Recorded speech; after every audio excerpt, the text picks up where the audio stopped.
o Jeová Rafa, ele é o Deus que cura. No judaísmo, eu te falei que a palavra de Deus em Deus. Quando eu digo que o nome de uma pessoa é Moisés, Moisés é tirado das águas, então eu estou dizendo que aquela criança foi literalmente tirada das águas.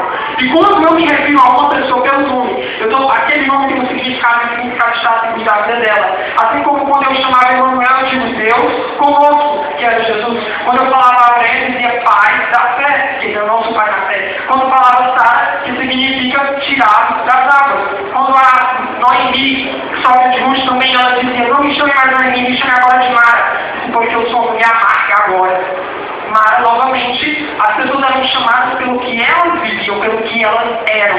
E eu comecei a perguntar a Deus, Senhor, eu te desconheço. Você parece um Deus que diferente do que eu ouvi a minha vida toda. Assim, eu te desconheço realmente. Como é o teu nome? Eu lembro que eu perguntava isso tantas vezes. Eu orava, perguntava para alguém e dizia, se eu não estou entendendo o teu modo de agir, eu não estou entendendo o teu modo de trabalhar, eu não estou conseguindo te compreender, porque a tua palavra diz isso, o teu servo dizem isso, mas eu não consigo ver isso. Por que você faz assim na vida de fulano e na vida de fulano não faz assim? Por que na minha vida aconteceu isso e na vida de Brasil não aconteceu algo assim? Por que aquela pessoa que não tem Jesus aconteceu isso e na minha vida não? Conflito de uma pessoa, muito viu? A igreja. Continuei aqui. E no meio de todas essas angústias, eu desde que eu perguntava, Senhor, como é o teu nome? E eu perguntava zangado, e eu dizia, Senhor, eu não consigo te entender mais.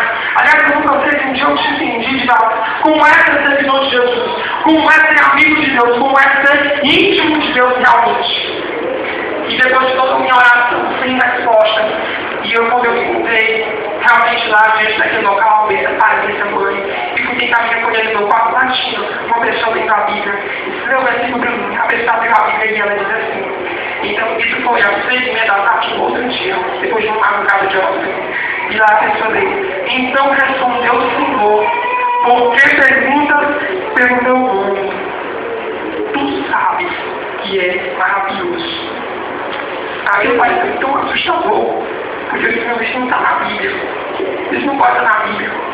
É como se alguém estivesse ouvindo a minha oração a noite toda. Olha, eu estava em outra cidade. Uma pessoa que não ouviu meu conflito com Deus. E ela disse primeiro uma coisa. Eu perguntava, Senhor, como é o teu nome? Como é o teu nome? E aí tu vai perguntar, de onde mais existe esse versículo na Bíblia? Eu pensei na hora seguinte. Se tiver esse versículo na Bíblia, Deus é grande. E se não tiver, Deus é grande ainda assim. Porque como a pessoa poderia responder algo tão profundamente que abriu meu coração? Quando ele dizia, Senhor, como é o teu nome? Como é o teu nome? E a resposta vem de cara. Assim, o meu nome é maravilhoso. E aí eu me lembrei de duas coisas. A primeira coisa é que Deus ouviu minha oração a noite toda. Ele ouviu minha oração a noite toda, quando ele respondeu, por que perguntas pelo meu nome? E depois ele respondeu minha oração quando ele disse, tu sabes que é maravilhoso. Ele poderia se revelar para mim como qualquer outro nome, mas ele se referiu a mim como o nome pelo qual eu e ele havíamos combinado de fazermos crescer o nosso relacionamento. Ele é maravilhoso. E então eu me lembrei quantas vezes eu tinha orado a ele e ele chamou, aí eu pensei, eu te lembro de quantas vezes eu tinha orado ao Senhor chamando ele de maravilhoso. E isso me fez recordar que, de fato, todas as vezes que eu orava, que eu chamava ele de maravilhoso, o Senhor respondia como maravilhoso.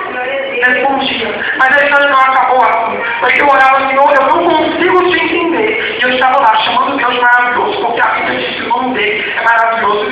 E eu também orava ele chamando ele de maravilhoso, porque eu sei que ele é maravilhoso, maravilhoso é algo que nos maravilha, mas eu nunca tinha me dado a buscar o que significa a palavra maravilhoso. E aí vai a curiosidade. Se o nome do meu Deus é maravilhoso, e eu chamo ele de maravilhoso, eu sei que ele é, então eu vou procurar no dicionário que é maravilhoso. E aí eu procurar o Aurélio, e lá na Aurélio dizia assim, maravilhoso, é ciência, substantivo masculino. Aquilo ou aquele que não se pode compreender.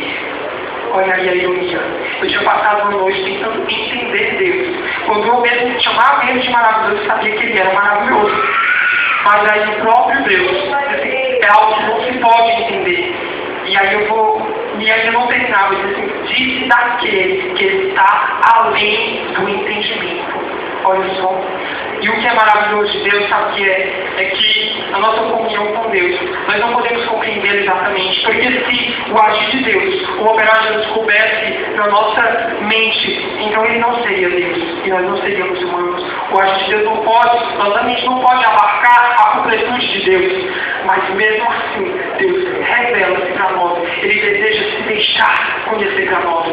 E aí é o que se mencionava na passagem que a gente leu, quando Ele disse que ninguém perguntava o nome dele, porque todos sabiam que era Jesus. E eu encontro nas nossas igrejas evangélicas hoje, infelizmente, jovens que estão dentro da igreja. E eu digo, olha, não é quente, mas se não é quente, ele faz assim. E aí, por quê? E aí eu respondo, olha, porque nem todos que estão lá são crentes de fato. Eles se enganam até a si mesmo pensando que são crentes de fato. Eles até cantam, tem algum ministério, mas eles não conhecem a Deus de verdade. E eu me lembro, Tati, daquela mensagem de Marco Vicente, quando ele disse que havia 3 grupos de crentes. Havia aqueles que seguiam a Jesus, havia aqueles que eram amigos de Jesus, e havia aqueles que eram íntimos de Jesus. Aí lá em Salmo, no versículo 73, no 28, diz assim: mas para mim, é aproximar-se de Deus. Pus a minha confiança no Senhor Deus para anunciar as suas obras. E nessa mensagem, a gente recorda que Jesus tinha 12 discípulos, né? Todos eles eram seguidores dele, amém?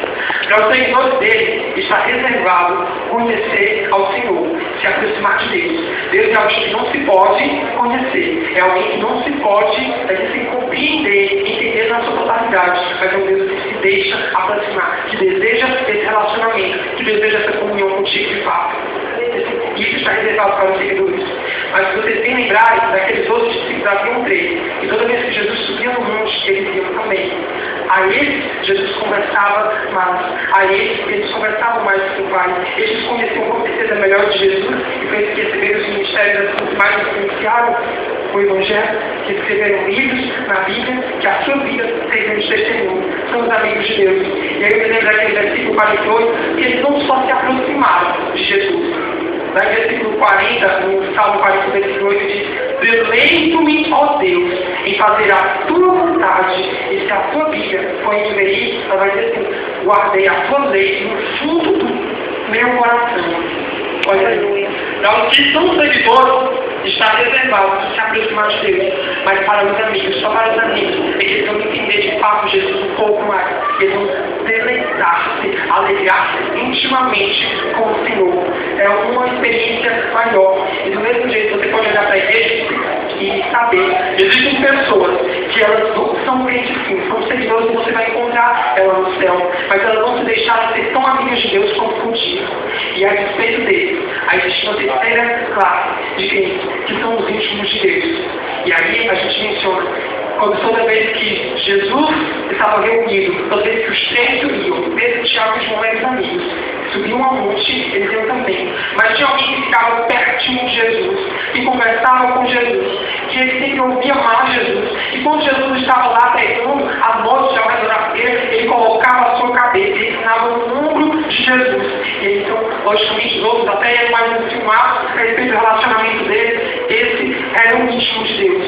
E para essas pessoas está reservado lá naquele salmo, versículo 25, versículo 14, quando diz assim: o segredo do Senhor é para os que eu tenho, e a ele para saber o seu conselho. A gente costuma ouvir entre os jovens que Deus tem um segredo com cada um de nós, mesmo que nós temos um segredo com Deus, parte da sua intimidade com Deus, é algo feito em Ele, e a palavra de Deus diz que Ele, sendo Deus, sendo Pai, nos acolhemos como servos, não nos deseja somente como servos, mas como amigos e filhos. E quando Ele deseja não são mais meus servos, vocês são meus amigos, porque o Senhor nos dá a saber aos seus servos os seus segredos, que seu passa no seu coração e os seus planos, mas vocês têm sabido do que passa no coração. E aí essa é a intimidade que Deus tem para nos revelar, que tem a nos manifestar. É isso que Deus deseja na nossa vida, uma intimidade. Quanto maior essa intimidade, maior. Então o Senhor tem sim segredos com cada um de nós. E a respeito dele, João, que era o íntimo do Senhor, nessa mesma passagem, só menciona-se ele. Diz assim: e aquele discípulo a quem Jesus amava, reconheceu primeiro que era Jesus. Quando apareceu, estava Jesus. já havia estado morto e na verdade ele já tinha ressuscitado. Diz que ninguém se atrevia a perguntar quem era ele, porque todos sabiam que era o Senhor. E João já tinha reconhecido muito antes que era Jesus, e ele não alega, Deus é Jesus. Então aquele que é íntimo do Senhor está reservado segredos, maiores de intimidade com o Senhor, uma comunhão maior com o Senhor. E o que nós da igreja podemos ter a ver com isso a respeito da nossa intimidade com Deus? Teve uma informação agora recente que me entristece muito, que menciona aqui a respeito das pessoas que estão no centro de recuperação. Um nome bonito, eu não sei o nome bonito, eu tenho um nome dessa bem, mas é um centro de detentos para menores infratores. Pronto, é isso. O centro para menores infratores. Eu fiz uma pesquisa bem recente no Brasil e descobri que 70%, olha só, isso é faz eu chorar, 70% dos jovens que estavam, assim, adolescentes, menores infratores por menores de idade, assim, que estavam nesses locais, eles eram famílias de famílias cristãs evangélicas. Somente 30% eram do mundo. E assim, o que você quer dizer com isso? No mundo, as pessoas geralmente, como eu mencionei, elas passam por tudo lá procurando o maravilhoso da vida. Mas um dia elas encontram o maravilhoso da vida e elas encontram para valer mesmo. Elas chegam aqui e elas gastam-se com o Senhor, com a obra, com a intimidade com o Senhor, porque elas sabem o que elas experimentaram no mundo e elas sabem que não é legal. É praticamente o mundo sem volta. É o mundo que te aprisiona. Tu faz planos para ti e o pecado te escraviza, o teu vício te escraviza. Tu vê todo mundo passando e vendo a sua vida, dizendo, eu não posso mencionar o resto do mundo porque eu já disse, eu não, porque minha experiência com isso, falta de oportunidade não foi, e de vontade. Viu? É o que vocês terão também para diante de vocês. E do mesmo modo, como as pessoas que vêm para lá, elas permanecem. Mas muitos jovens estão dentro da casa do Senhor, e é por isso que se fala tanto de mundo, que se prega tanto do mundo. A Bíblia diz tanto que o mundo é perigoso, tem que ser alertado a respeito disso. Porque o mundo, nós estamos sempre na casa do Senhor, ouvindo falar sobre o Senhor e ouvindo falar a respeito do mundo. Mas muitas vezes, nossos filhos cristãos, estamos deixando essa comunhão e vão para lá. Por quê? Porque de fato experimentaram que o Senhor é benigno, como diz a igreja. Porque experimentaram que o Senhor é bom. Experimentaram ser seguidores do Senhor, mas talvez nem isso foram de fato porque não entenderam, não foram nem amigos e nem íntimos. E enquanto isso, nós estamos crescendo na casa do Senhor e ouvindo. E eu queria poder dizer para vocês com garantia que nós estamos aqui para nos guardar, estamos protegidos, estamos realmente baixo das asas do Altíssimo, mas é só enquanto nós permitimos, é só enquanto nós pedimos ao Senhor, é só enquanto nós desejamos estarmos, porque a vontade do Senhor é que nós estejamos assistentes. E lá no acampamento, eu lembro que eu ouvi quando eram 60 jovens, todos com desejo missionário. Eu lamento muito informar, não preciso nem ser profeta para dizer isso, que de todos que estão aqui, vocês voltaram para a igreja de vocês, mas nem todos. Eu já ouvi isso olhando na cara de pessoas que não usavam Bíblia aqui, na Bíblia era gigante, a minha era menor, era um tiroteio, né? Pessoas que abriam a Bíblia, lá estavam testemunhando mesmo, pregando, anunciando. Crente, na verdade, a gente olha para a intimidade com Deus. Então, olha, nem todos vocês que estão aqui, vocês vão continuar sendo crentes agora. Porque vocês vão voltar para lá. Igreja de vocês, vão compartilhar o que vocês ouviram aqui. Alguns de vocês vão se tornar mais íntimos do Senhor, mas alguns de vocês deixarão-se escapar pelas garras do inimigo. E nós vimos isso aí escutado. Faz tantos anos que nós fazemos esse trabalho de acampamento. Depois que esse acampamento, eles fazem um acompanhamento durante o resto dos anos. Porque eu lamento não informar, mas na média, eles contaram a média dos 60 jovens que passam por aqui, mesmo livro dos 60 que passam no final do ano, somente tantos. Aí eles contaram, alguns deles vão no mundo. E por que o mundo vai atrair tanto? Porque o mundo vai atrair tanto. E eu repito, o mundo vai atrair quando você não entender realmente quem é Deus. Quando você não conhecer realmente quem é Jesus. Quando não tiver aquela experiência pessoal com Deus. Porque o mundo oferece experiência o tempo todo. Jovem gosta do que é empírico, do que é prático. Ele gosta de experimentar, ele gosta de ir lá, olhar, ver. O mundo, eu comparo geralmente a pessoa, o jovem que cresce na igreja, com a criança quando vê uma vela. Ela vai tocando na vela e a mãe diz, não toca! Aí a criança puxa a mãe dela gargalhada, porque ela achou legal a mãe gritando. Do mesmo jeito, quando o jovem está na igreja e ele vai com o risco de experimentar as coisas do mundo, aí ele diz, não vá! Aí ele volta volta, aí tipo, faz uma piada com o líder, aí a criança faz novamente, ela coloca a mão porque ela viu que foi legal a minha, aí coloca a mão, não foi, não toque! E a criança dá uma gargalhada, manda novamente da mãe e ela repete, ela vai e coloca e puxa, fica aquele esquema legal. A criança coloca a mão e tira, e toda vez que o pastor diz, não toque, não vá a vida. Só que a adolescente não funciona assim, quando é que você ruim não adianta, né? Parece que você vive, esses desafios, parece que você vive. O que o jovem quer mesmo é experimentar, ele quer ir lá no mundo, provar de como é, aí depois, se conseguir, porque nem sempre é um mundo com volta, se conseguir, ele vai voltar a dizer, gente, realmente, eu vacilei, eu mal vacilado, o mundo não é nada que pareceu, no começo era só força, mas ele conta o fim de morte do vício. E aí quando a criança finalmente toca na vela, que ela queima a mão, aí ela vai sentir, aí não tem mais gargalhada, só tem choro. Só tem choro. E assim a vida do cristão quando vai experimentar. E o mais interessante, sabe o que é? É a atitude da mãe. Que ela vê a mão queimada, ela não vai dizer para a criança, eu te avisei, que fez. Ela corre com tudo para aquela criança, meu filho, eu te avisei. E assim, como é que a vela podia estava lá, não é necessário. Talvez eu falei, eu te avisei. Esse eu estava brincando, criança, do mesmo jeito. Quando a gente vai, felizmente, o amor do pai permanece, cuidado, mas como é que vai saber? Porque uma coisa eu não tenho experimentado realmente do que é a nossa experiência no mundo. Eu não tenho experimentado, mas eu tenho assistido. E eu tenho estado cada vez mais próximo de pessoas que têm contato com o mundo. E as experiências que eu tenho ouvido, eu acho que eu tenho até ficado ainda na busca do ministério, tenho ouvido experiências tão terríveis, tão incríveis, já passadas, de pessoas que estão no mundo, a ponto das pessoas olharem para mim, e verem uma palavra, conhecerem um pouco da minha vida, elas tocam no meu olhar, tocam na minha mão e dizem, olha, me fala de Jesus, por favor. E eu tenho, na verdade, nem procurado isso, eu tenho fugido desse tipo de coisa, assim como funciona o chamado, o amor do Pai tem me atraído, tem me levado, o amor do Pai, essas pessoas têm me atraído a elas, e eu vou mesmo, eu tenho estado em ambientes, em locais, onde a gente tem a oportunidade de ouvir, olha, o mundo é um lugar sem volta, então me escuta as experiências.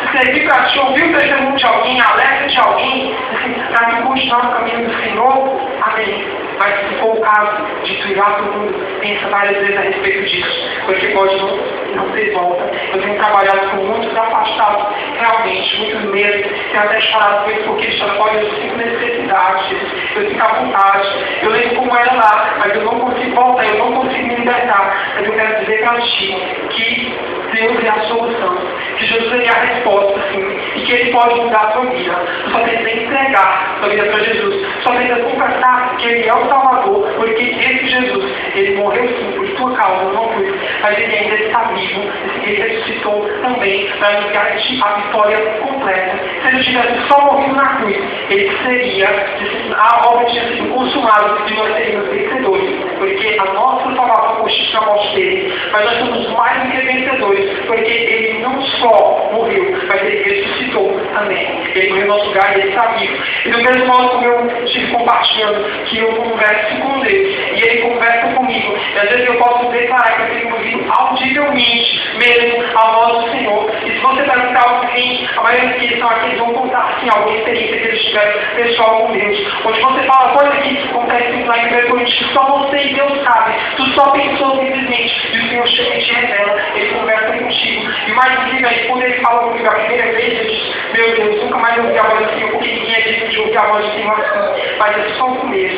Se a primeira vez que Deus falou contigo foi poderosa, a segunda vez vai ser maior ainda, porque o Senhor não nos promete coisas altas e pequenas, Ele diz que é de valor em valor, é de fé em fé, Aleluia. é de honra em honra, é de Glória a glória, Deus. é cada vez maior, e quanto maior a sua experiência com Ele. Então, você jovem, se não tem o costume de estar dentro da palavra de Deus, você não tem o costume de estar na igreja, talvez eu ouça a palavra de Deus nos domingos de manhã, você que não tem a oportunidade de conviver em um grupo, onde um te manda mensagem, vamos orar, como está a sua vida de cristão, irmão, o que conta suas experiências com Deus, você que não tem uma experiência com essa galera é muito viajada aí, não é doido? Isso aí não tem noção não. Eu quero te dizer que você está enganado sim.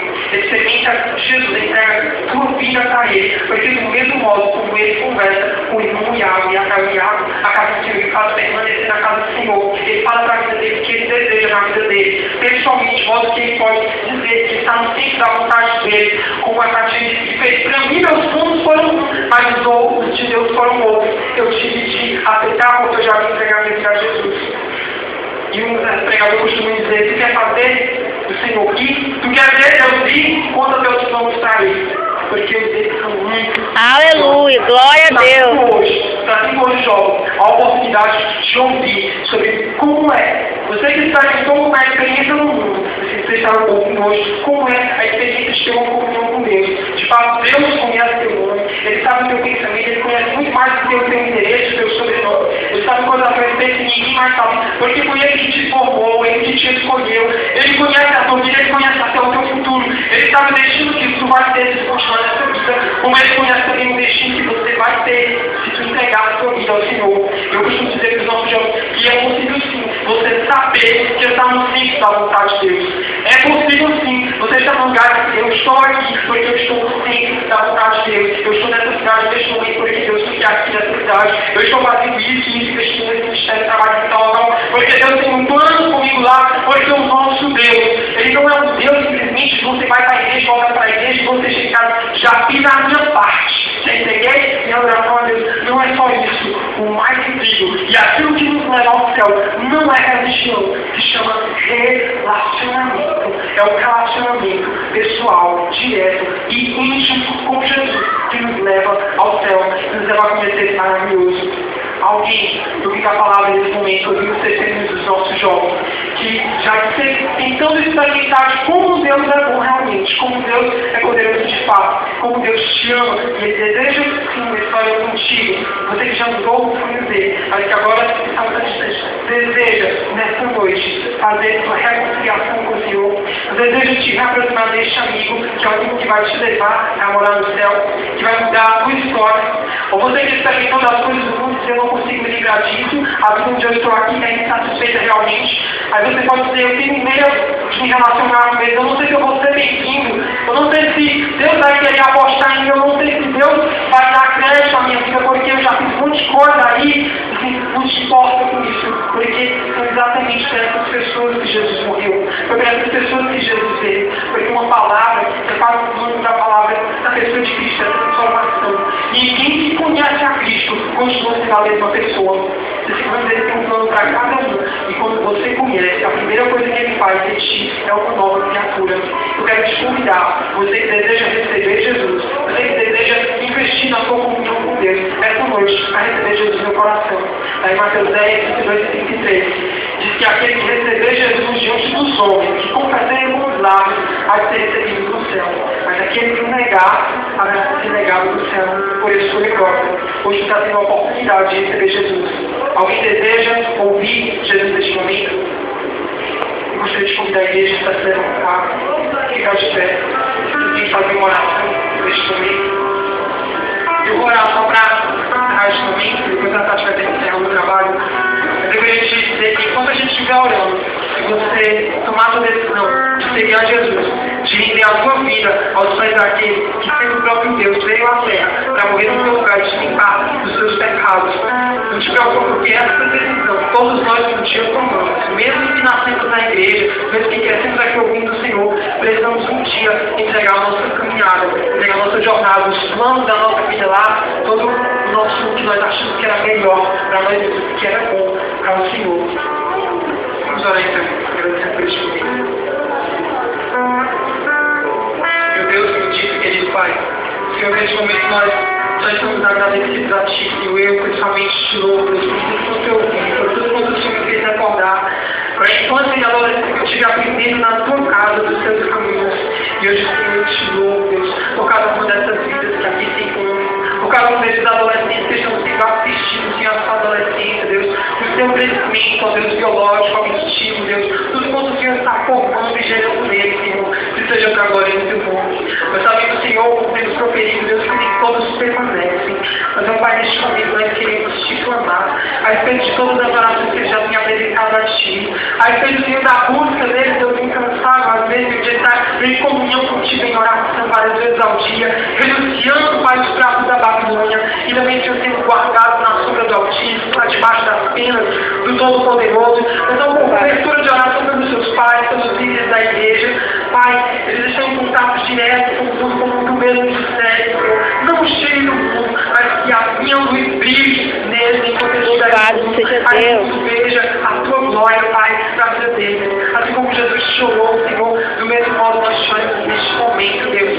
Que a luz do teu evangelho possa estar brilhando, Deus, irradiante na vida dos teus jovens. Pai, que são jovens que possam modificar e transformar também pelo teu evangelho, pelo que tem amado na cruz. A vida dos outros jovens que não tiveram, Deus, essa mesma oportunidade, que não tiveram, Deus,